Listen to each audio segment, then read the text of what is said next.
¿Ves, Anthony? Como en todo género fotográfico, también en la fotografía de retratos, en primer lugar, debe aprenderse a valorar el tipo de luz a utilizar, ya sea natural o artificial. Tomemos en consideración de momento la luz natural. Como ya hemos dicho, esta puede variar y mucho, también según las horas del día, las temporadas del año y las condiciones climáticas. Entonces es necesario poder valorar el tipo de luz del que se dispone. ¿Y entonces cuáles serían las condiciones de luz ideales? Bueno, depende de tus intenciones.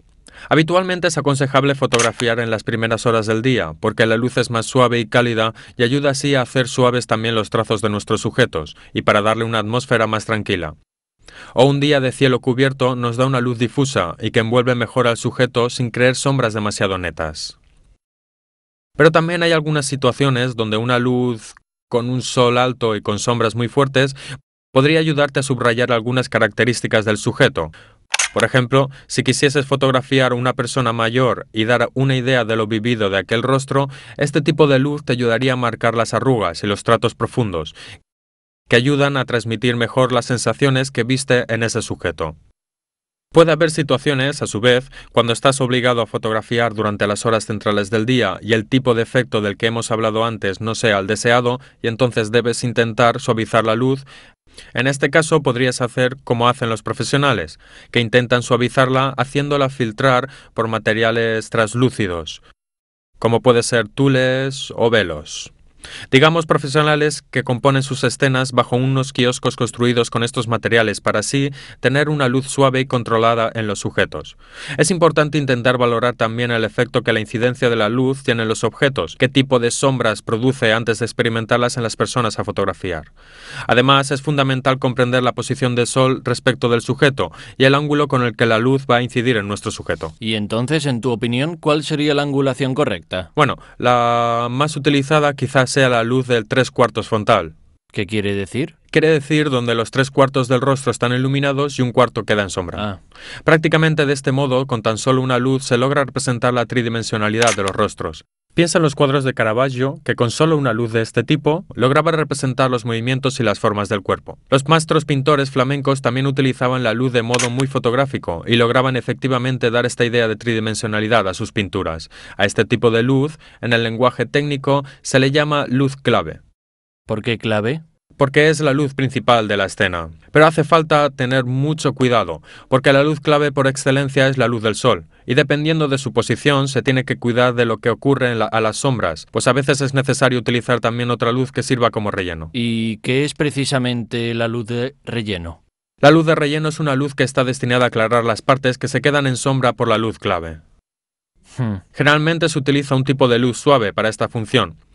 Cuando estamos en un estudio, se utilizan unas luces particulares que veremos más adelante. En el exterior se pueden utilizar superficies reflectantes que se posicionan al lado opuesto respecto de donde se encuentra la luz clave. Recogiendo parte de esta luz, la reflejan hacia el sujeto de una manera más suavizada.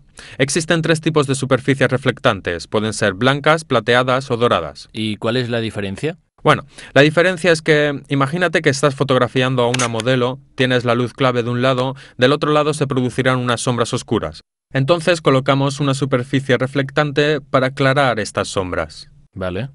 Si ponemos una superficie plateada, esta recogerá la luz clave y luego la reflejará hacia nuestro sujeto de manera bastante dura y con una dominante cromática más fría.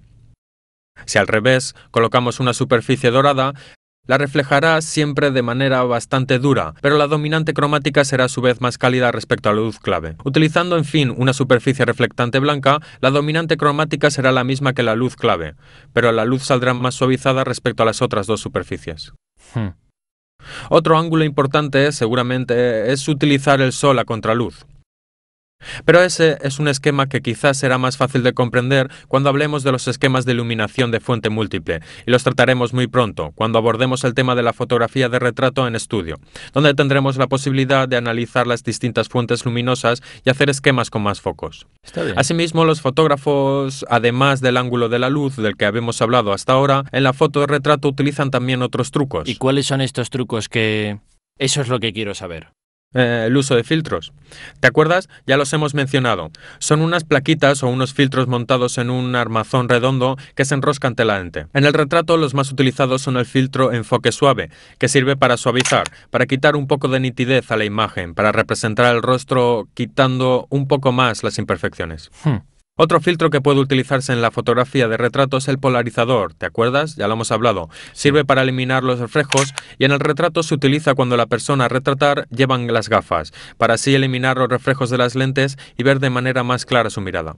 Si no, fotografiando en blanco y negro se puede utilizar unos filtros para cambiar la tonalidad del rostro, entonces cambiar el color de la piel. Si fotografías a una persona utilizando el filtro amarillo, su rostro saldrá reproducido en tonos más claros respecto a la foto sin filtro, y este efecto irá creciendo si utilizas un filtro naranja y aún más utilizando un filtro rojo, que llevará la piel casi a la palidez. Eso eliminará aún más las imperfecciones del rostro, haciendo la piel siempre más homogénea. El efecto contrario a su vez se logra montando en la cámara de fotos un filtro de color verde. Esto irá oscureciendo los tonos de la piel y cuando fotografiemos a una persona con un filtro de este tipo parecerá más bronceada y su piel tendrá una tonalidad más oscura. Entonces, si saco una foto de mi mujer en blanco y negro utilizando un filtro verde, resultará bronceadísima. Sí, después depende si le gusta. Yo creo que sí.